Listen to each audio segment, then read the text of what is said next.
La nostra lista civica non presenta un suo candidato presidente, anche perché abbiamo fatto le verifiche che, pur essendo una lista molto forte, a livello di votazioni di secondo grado non era competitiva per il presidente con il PD e con la Lega.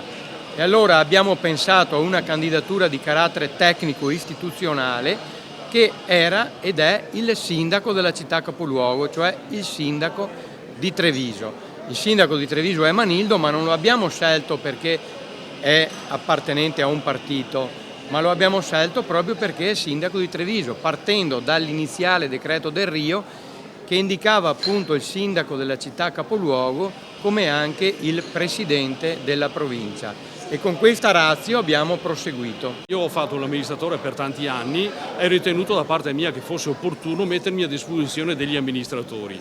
Erano gli amministratori che non hanno una tessera di partito, quindi non Lega, non PD, perché sostanzialmente la provincia di Treviso ha questi due schieramenti politici. Abbiamo lavorato insieme, loro hanno bisogno di trovare una interlocuzione a Roma, hanno bisogno di trovare anche chi segue materialmente le loro pratiche. Mi sono messo a disposizione, è un percorso che ritengo sia stato portato avanti con soddisfazione.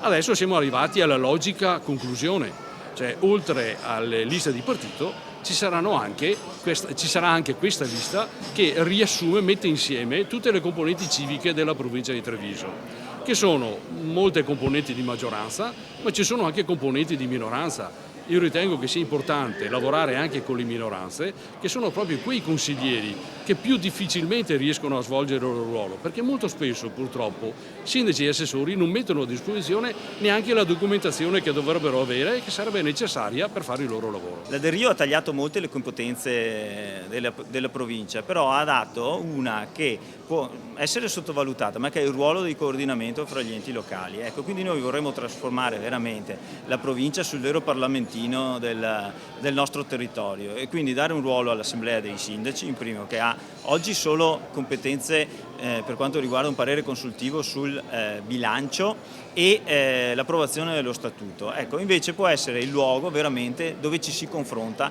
e si fanno alcune strategie. Ecco, siccome i comuni oggi sono in difficoltà finanziarie incredibili, la struttura della provincia può diventare veramente il motore dei nostri comuni per fare in forma associata tutte quelle cose che i comuni non riescono più a farla.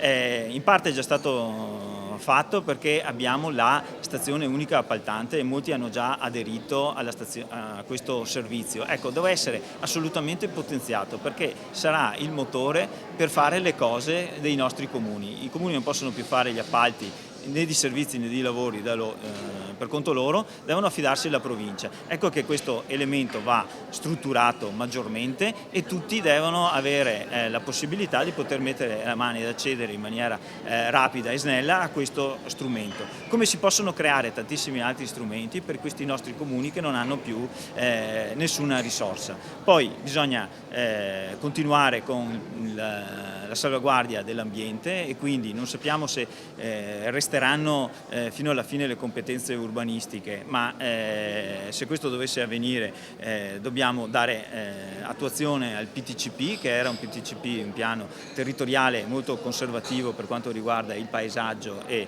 l'ambiente. Massima attenzione, come ho detto ancora prima, all'ambiente. La provincia dovrà ancora occuparsi di raccolta differenziata, di rifiuti, quindi tutta a sovrintendere una cosa, in una provincia che è la più virtuosa d'Italia. Ecco, viabilità. Senza risorse la provincia può fare poco, ma bisogna assolutamente mettere le mani ai punti neri e quindi continuare con le iniziative per salvaguardare le vite umane. Le scuole, se ne parla molto anche in questo momento, servono tantissime ingenti risorse per adeguarle e metterle a posto. Ecco, questa deve essere un'attenzione fondamentale per questa provincia 2.0, ma soprattutto ente di coordinamento, ed è per questo che abbiamo chiesto al Comune capoluogo, che è già inserito in tutti i tavoli, e pensiamo che sia la figura del suo sindaco l'elemento che può maggiormente coordinare tutta questa nostra grande provincia.